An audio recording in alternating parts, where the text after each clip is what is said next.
like, there's always more to this. I know like people spend their time, and efforts, especially since in your LinkedIn post, you mentioned, I guess I'm a security researcher now, which means you didn't set out to look for this vulnerability. You just happened to find it. And so I'm super excited to hear about that.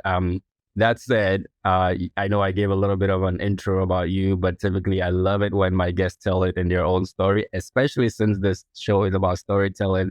I want to hear, your journey into cyber, how that, happened, where you started and all that. So that would be great if you can share that. Great. Yeah. And thanks for having me. I think it was really cool. When you reached out, I was like, it's kind of that thing you said of, when I found this and then I reported, I suddenly find myself in a world where I'm this security person who's like reporting things through OSRC. And so then I have a security podcast to do. It's pretty cool. So thanks for that. Yeah.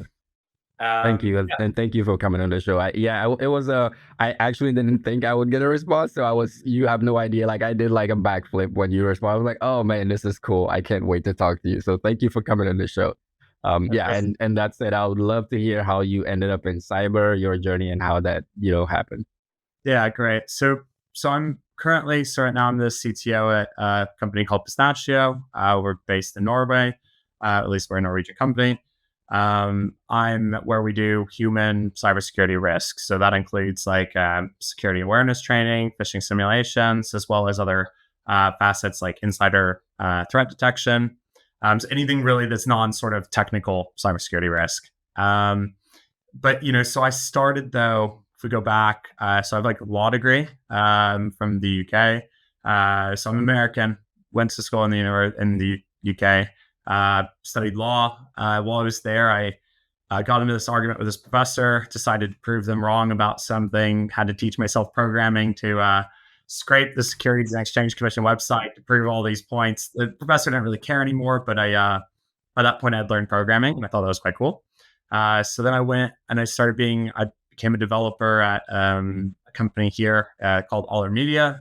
Basically runs the second largest paper in Norway. And then over time, I actually became in charge of all of their tech and product at the company, led the whole development team.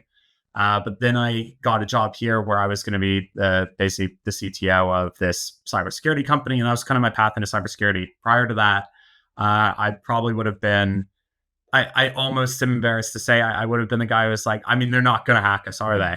Right. I have a couple of notable cases where I was completely wrong about that, even in my previous job. But yeah, so I kind of found myself in cybersecurity.